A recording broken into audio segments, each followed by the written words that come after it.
여러분, 맞아서 성공한 사람을 본 적 있으십니까? 주먹으로 맞아서 말입니다. 그것도 단 한 번이 아니라 4번이나요. 말도 안 된다고요. 하지만 그런 사람이 실제로 있습니다. 아니, 정확히 말하면 소설 속에 있습니다. 위대한 작가 프랜시스 스콧 피츠제럴드가 그려낸 한 남자의 이야기죠. 4번. 정확히 4번을 맞은 뒤 그는 완전히 다른 인간이 됩니다.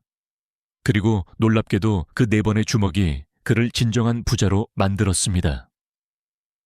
이 이야기는 한 사람의 인생을 변화시킨 4번의 주먹에 대한 기록입니다. 사무엘이라는 이름의 남자가 젊은 시절의 오만함과 편견, 부도덕한 실수, 그리고 양심을 깨달아 탐욕을 내려놓고 성숙한 인간으로 거듭나는 과정이죠. 사무엘은 특별한 가르침을 받은 적도 누군가에게 긴 설교를 들은 적도 없습니다.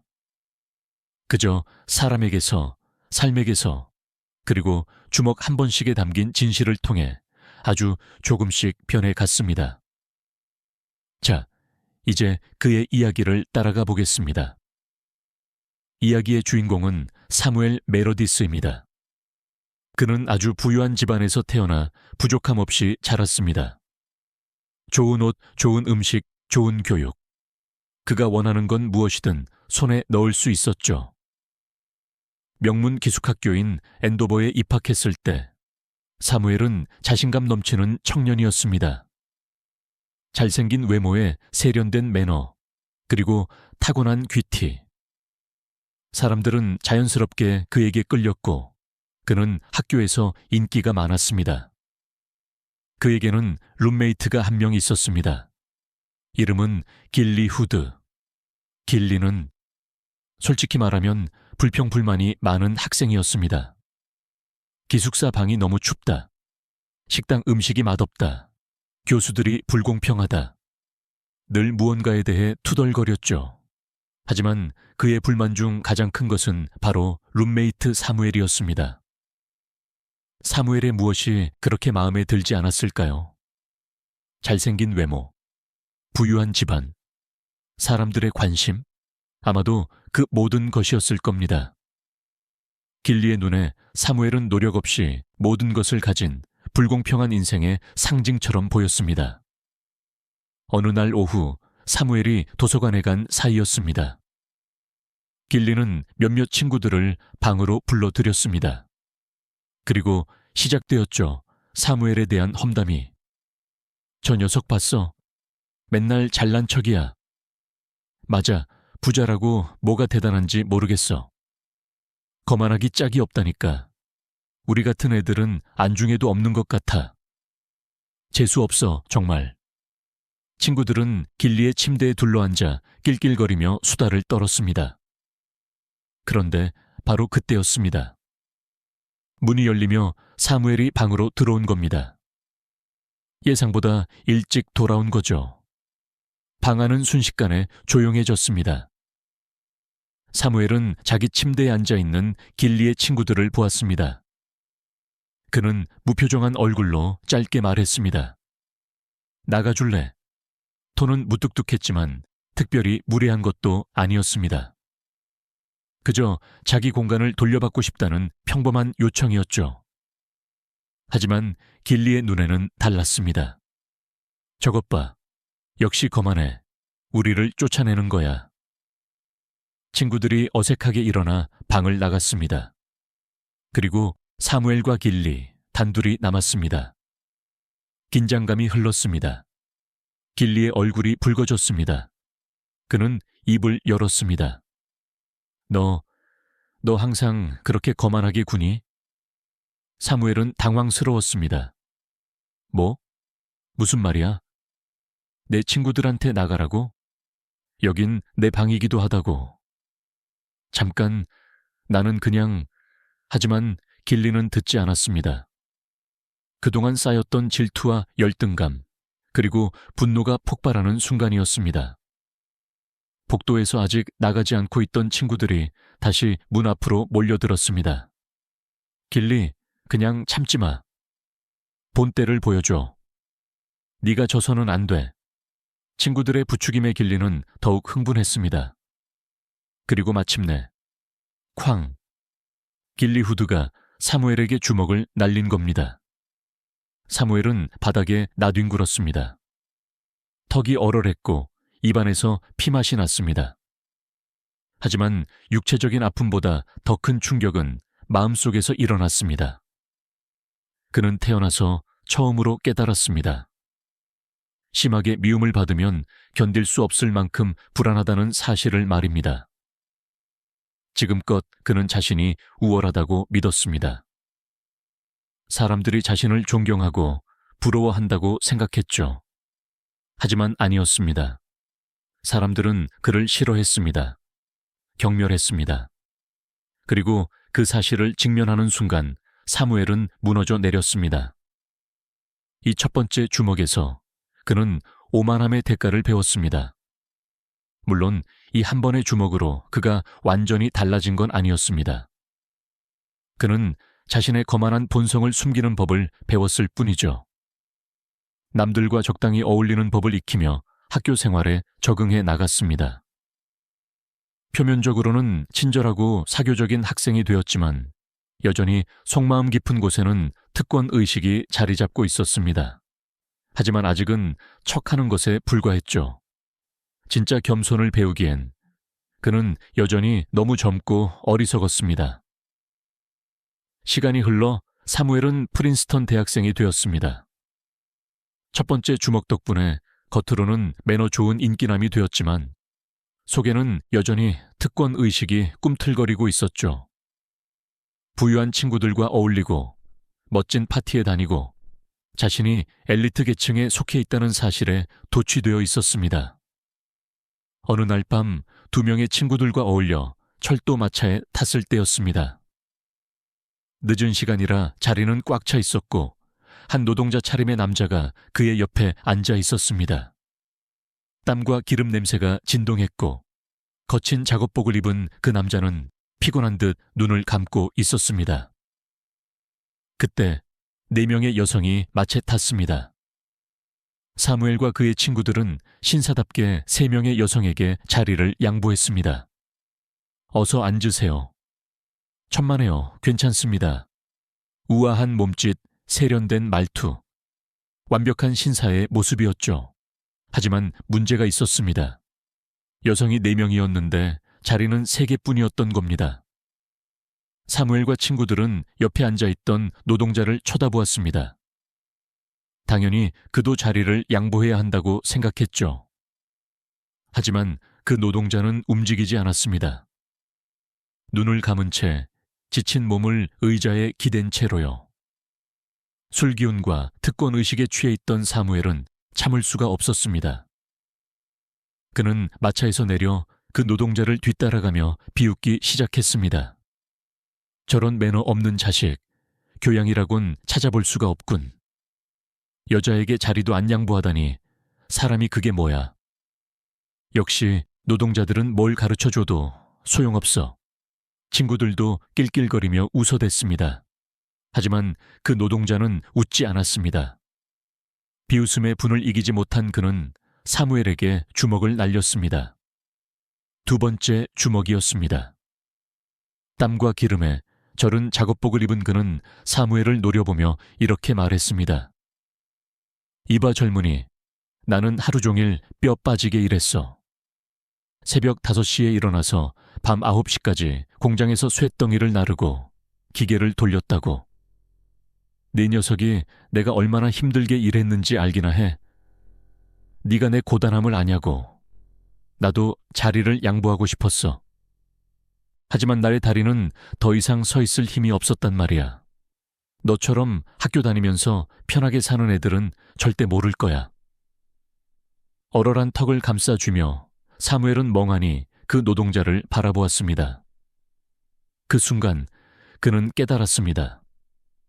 자신이 대학생이라는 이유로, 부자라는 이유로 타인의 삶을 함부로 재단할 자격은 없었습니다. 모든 사람에게는 각자의 삶의 무게가 있고 고충이 있다는 사실. 자신은 그저 운이 좋아 편안한 삶을 살고 있을 뿐이라는 사실, 그리고 그 운을 특권처럼 휘둘러서는 안 된다는 사실을요. 이 두 번째 주먹에서 그는 편견의 위험성을 배웠습니다. 사람을 겉모습이나 직업, 계층으로 판단하는 것이 얼마나 오만한 일인지를요. 대학을 졸업하고 사회에 나온 사무엘. 이제 그는 제법 신사다운 태도를 갖추게 되었습니다. 사람들을 함부로 대하지 않았고 예의 바르고 사려 깊은 청년으로 성장했죠. 하지만 아직 버리지 못한 것이 있었으니 바로 이기심이었습니다. 자신의 욕망을 위해서라면 도덕쯤은 무시해도 된다는 생각이었죠. 그는 한 여성을 만나게 됩니다. 이름은 마조리. 아름답고 지적이며 매혹적인 여성이었습니다. 단 하나, 그녀에게는 치명적인 문제가 있었습니다. 그녀는 유부녀였습니다. 하지만 사무엘은 개의치 않았습니다. 사랑에 무슨 규칙이 있나요? 우리는 진심으로 서로를 원하는데 그게 뭐가 잘못됐죠? 그는 이렇게 자신을 합리화했습니다. 남들이 보면 명백한 불륜이었지만 사무엘은 이를 로맨스라고 착각했습니다. 죄책감? 그런 건 없었습니다. 그저 자신의 감정이 중요했으니까요. 두 사람은 은밀히 만났습니다. 사무엘은 그 순간들이 아름답다고 생각했습니다. 마치 금지된 사랑을 나누는 비극적인 주인공이 된 기분이었죠. 하지만 그 착각은 오래가지 못했습니다. 어느 날 마조리의 남편에게 두 사람의 관계가 발각되었습니다. 호텔 방에서 두 사람이 함께 있는 것을 목격한 남편은 분노로 미쳐버렸습니다. 그는 사무엘에게 달려들었습니다. 그리고 세 번째 주먹이 날아왔습니다. 바닥에 쓰러진 사무엘을 내려다보며 남편은 울부짖었습니다. 그녀는 내 아내요. 내가 사랑하는 여자란 말이요. 우리에게는 가정이 있고 추억이 있고 미래가 있었어. 당신은 그 모든 걸 망쳐버렸어. 그 순간 사무엘은 보았습니다. 자신이 얼마나 이기적이고 파괴적인 존재였는지를요. 그는 로맨스 소설의 주인공이 아니었습니다. 그는 그저 한 남자의 가정을 파괴하러 온 악당일 뿐이었고, 눈앞에 서 있는 저 남자는 가정을 지키려는 처절한 수호자였습니다. 사무엘은 부끄러움에 고개를 들 수 없었습니다. 이 세 번째 주먹에서 그는 부도덕함의 대가를 배웠습니다. 나의 행복이 누군가의 불행을 밟고 서 있다면 그것은 결코 아름다운 사랑이 될 수 없다는 뼈아픈 교훈이었죠. 시간이 또 흘렀습니다. 사무엘은 이제 어엿한 사업가가 되어 있었습니다. 그는 해밀리라는 교활한 사업가의 부하 직원이 되어 텍사스로 파견됩니다. 해밀은 이익을 위해서라면 물불을 가리지 않는 사람이었습니다. 속임수, 협박, 불공정한 계약, 그 무엇도 마다하지 않았죠. 사무엘은 처음에는 이런 비즈니스 방식에 회의적이었습니다. 하지만 돈이 들어오기 시작하자 점차 양심의 소리를 외면하게 되었습니다. 이게 비즈니스야. 비즈니스에서 감정은 필요 없어. 약육강식의 세계에서 착하게 살면 손해만 보는 거라고. 그는 스스로를 이렇게 설득했습니다. 어느 날 사무엘은 텍사스의 한 농장주 맥인타이어를 찾아가라는 지시를 받습니다. 회사의 힘을 이용해 그를 압박하고 헐값의 농장과 회사를 넘기라는 비열한 계약을 성사시키라는 것이었습니다. 사무엘은 망설였습니다. 하지만 그것은 상사의 명령이었고 거절할 위치도 아니었습니다. 보너스가 걸린 일도 아니었죠. 그저 회사에 자신의 가치를 증명해야 하는 처지였기에 그는 텍사스로 향했습니다. 맥인타이어의 농장은 넓고 아름다웠습니다. 수십 년간 가족이 일구어온 땅이었고 그의 삶 자체였습니다. 하지만 회사는 법적 허점을 이용해 그 땅을 빼앗으려 하고 있었습니다. 사무엘이 계약서를 내밀었을 때 농장주 맥인타이어는 분노에 차 있었습니다. 그는 자신이 이 거대 기업을 이길 수 없다는 걸 알고 있었습니다. 빼앗길 수밖에 없다는 것도요. 법은 힘 있는 자의 편이었으니까요. 그의 손은 떨렸고 눈에는 눈물이 고여 있었습니다. 하지만 그는 주먹을 쥐었습니다. 좋아, 다 가져가라. 어차피 나는 막을 힘이 없으니까. 그리고 이건 저 뒤에 숨어있는 내 보스 카하트 대신 네가 한 대 맞아라. 이 돈밖에 모르는 돼지들아. 네 번째 주먹이었습니다. 이번에는 달랐습니다. 주먹의 아픔보다 마음의 아픔이 더 컸습니다. 사무엘은 자신이 무슨 짓을 하고 있는지 선명하게 깨달았습니다. 한 가족의 삶을 파괴하고 있었습니다. 수십 년간 쌓아온 땀과 눈물을, 추억과 꿈을 강탈하고 있었던 겁니다. 돈을 위해서, 단지 돈을 위해서요. 이 마지막 주먹은 사무엘의 양심을 완전히 깨웁니다. 그는 돈보다 정직과 신의가 더 중요하다는 것을 깨달았습니다. 그리고 결심했습니다. 그는 즉시 해밀에게 전보를 보냈습니다. 계약은 파기한다. 나는 이 더러운 짓에 동참하지 않겠다. 해밀은 길길이 날뛰며 욕설을 퍼부었습니다. 내 놈, 회사에 얼마나 큰 손해를 끼치는지 알아. 당장 돌아와. 아니면 넌 끝이야. 하지만 사무엘은 흔들리지 않았습니다. 그는 맥인타이어에게 사과했고 빈손으로 본사로 돌아갔습니다. 회사에 막대한 손해를 끼치고 돌아온 사무엘. 그는 해고를 각오하고 회장인 카하트 앞에 섰습니다. 하지만 놀라운 일이 벌어졌습니다. 카하트 회장은 사무엘을 내치지 않았습니다. 오히려 그에게 손을 내밀었습니다. 그렇게 사무엘은 단순히 돈을 버는 직원이 아니라 회사의 진정한 동업자가 되었습니다. 세월이 흘러 중년이 된 사무엘. 그는 이제 누군가의 존경을 받는 사람이 되어 있었습니다. 그리고 무엇보다 스스로도 부끄럽지 않은 어른이 되어 있었죠. 그의 진짜 성공은 돈이나 지위가 아니었습니다. 한 사람으로서 제대로 서게 되었다는 사실 자체였습니다. 사무엘 메로디스는 4번의 주먹을 맞으며 비로소 완성된 인간이 되었습니다. 첫 번째 주먹으로 오만함을, 두 번째 주먹으로 편견을, 세 번째 주먹으로 부도덕함을, 그리고 마지막 주먹으로 양심을 배웠습니다. 피츠제럴드는 이 이야기를 통해 우리에게 말합니다. 인생에서 가장 귀한 가르침은 때로 가장 아픈 경험에서 온다고요.